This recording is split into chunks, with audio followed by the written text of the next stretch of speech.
চৰকাৰে যি সিদ্ধান্ত গ্ৰহণ কৰিছে এই সিদ্ধান্ত হৈছে অসমীয়া থলুৱা অসমীয়াৰ পেটত লাত মৰা এটা সিদ্ধান্ত। আমি গৰু এটা বিকি ল'ৰা ছোৱালী পঢ়াৰ ক্ষেত্ৰত আমি ব্যৱহাৰ কৰোঁ বা আমাৰ বিয়াৰ ক্ষেত্ৰত আমি গৰু এহাল বিকি পেলাই বিয়া বাৰুৰ কাৰণে আমি চেষ্টা কৰোঁ আৰু এনেকুৱা বিভিন্ন দিশ আছে। গৰু এহাল বিকি গৰু দুজনী বিকি এনেকুৱা বহুত আমাৰ সমস্যাৰ পৰা আমি সুবিধা পাওঁ। প্ৰভাৱটো একদম ডেফিনেটলি পৰিব।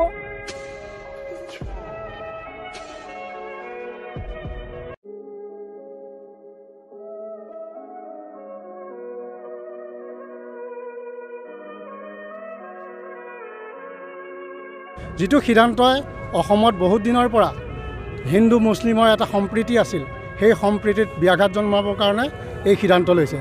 লগতে মই এটা জনাওঁ, আমাৰ থলুৱা যি অসমীয়া গৰু পোহপাল কৰি তেওঁলোকে জীৱন নিৰ্বাহ কৰাৰ লগতে নিজৰ ল'ৰা ছোৱালীক পঢ়া শুনা বেমাৰ আজাৰ সকলোবিলাক পৰিচালনা কৰি আছিল। কিন্তু চৰকাৰৰ এই হঠকাৰী সিদ্ধান্তই গোটেই অসমীয়া সমাজখনতে মৰ্মাহত কৰি তুলিছে। গৰু পালন কৰোঁ, মই গৰু পালন কৰিয়ে মোৰ পৰিয়াল পোহপাল দি আছোঁ। কিন্তু এতিয়া আমাৰ এনেকুৱা আজি গৰু 7টা আনিলোঁ বিকিবলৈ, এই মুহূৰ্তলৈকে এটা গৰু কোনো কিনা নাই। নিকিনাৰ কাৰণে আমি নিজে আমাৰ গৰু পালকসকল আমি সমস্যাত পৰিছোঁ। গাঁৱততো আমাৰ ফুটিলে বেপাৰী হিচাপে নোযোৱাই হ'ল।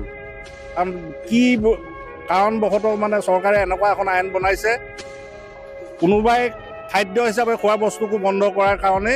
আজি যেনে ধৰি লওক ইছলাম ধৰ্মীয় লোকসকলে যদি গৰু বেচা কিনা বা তেখেতলোকে খাদ্য হিচাপে ব্যৱহাৰ নকৰে, তেতিয়াহ'লে আমাৰ হিন্দু সমাজত আমি গৰু পালন কৰি পিনে আমি কি কৰি আমি অসমবাসী ৰাইজে জানে যে হিমন্ত বিশ্ব শৰ্মাৰ কেবিনেটে যিটো সিদ্ধান্ত লৈছিল যে গোমাংস হোটেল ৰেষ্টুৰাঁ তথা বিভিন্ন ধৰ্মীয় অনুষ্ঠানসমূহত তেখেতে নিষেধ কৰিছিল। সেই উদ্দেশ্যে আমি আমচু খিলঞ্জীয়াৰ কেন্দ্ৰীয় সমিতি জিলা সমিতি এটি সঁজাতি দল আহি গোলাঘাটস্থিত বিহৰা বজাৰত আমি এটা চাবলৈ আহিলোঁ।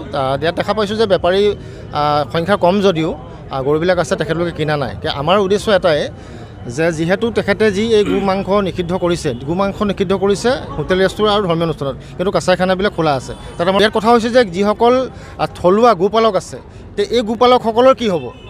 সেয়েহে হিমন্ত বিশ্ব শৰ্মাৰ যিটো সিদ্ধান্ত, এই সিদ্ধান্তটোত মই ভাবোঁ যে আমাৰ অসমীয়া খিলঞ্জীয়া থলুৱা গোপালকসকলৰ সমস্যাৰ সন্মুখীন হ'ব আৰু তেখেতলোকৰ বহুত সমস্যাত ভুগিব। কিন্তু তাৰ এই যি হিমন্ত বিশ্ব শৰ্মাই ঘোষণা কৰিছে, এই ঘোষণা কৰাৰ পাছত গোপালকসকলৰ যি ব্যৱস্থা হয় সেইটো হিমন্ত বিশ্ব শৰ্মা ডাঙৰীয়াই তেখেতে ব্যৱস্থা গ্ৰহণ কৰিব। কিন্তু আমাৰ কথা হৈছে যে গো ব্যৱসায়ীৰ লগত বা গো বজাৰৰ লগত আমাৰ কোনো সংঘাত নাই। আমাৰ কথা হৈছে যিসকল বেপাৰী আৰু নিকিনিলে আমি আকৌ ঘৰলৈ ঘূৰাই নিম। খুঁটিত আমি গৰুখিনি আকৌ খুঁটিত থ'বগৈ লাগিব। কিন্তু আমাৰ এইটো এতিয়া গৰু পালকৰ বহুত ক্ষয় ক্ষতি হ'ব আৰু এই ক্ষয় ক্ষতিটো এতিয়া আমি কাৰ পৰা ল'ম? পাছতো বহু মানুহে তেখেতৰ ওপৰত আঙুলি টুৱাইছে যে তেখেতে আচলতে সেই সময়ত আচলতে গোমাংস তেওঁ যেতিয়া কংগ্ৰেছৰ চৰকাৰৰ দিনত আছিল, সেই সময়তো তেওঁ গোমাংসক আচলতে পক্ষপাতিত্ব কৰিছিল।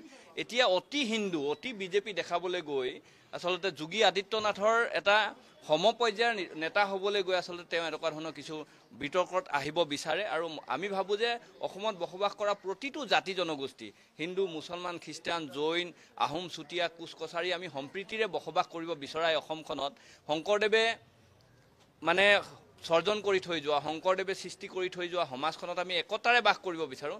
তাত আচলতে গো মাংস গাহৰি মাংস এইবোৰ বিষয়লৈ মানে আহিব নালাগে বুলি আমি উপলব্ধি কৰোঁ। সেইকাৰণে